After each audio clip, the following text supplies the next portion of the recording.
Assalamu alaikum nursery class. Today is your homework. What comes after? Okay, from 1 to 20. First of all, you will revise from counting 1 to 20. Okay, and see that what comes after. So let me show you this one.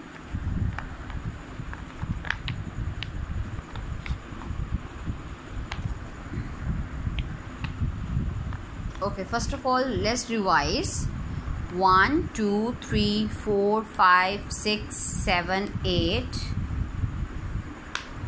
9 10 11 12 13 14 15 16 17 18 19 20.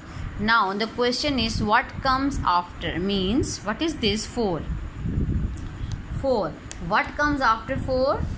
5. Yes, this is 5. You all will write 5 here.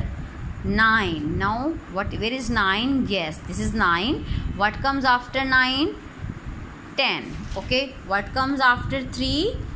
What comes after means के बाद में क्या आता है? Okay, this is 4. Again 13, then 14. 19. What comes after 19? 20. Okay. 11. What comes after 11? 12. Shabash. Same like this. First of all, revise that what comes after. After means इसके बाद क्या आएगा, and same like this right here, what comes after.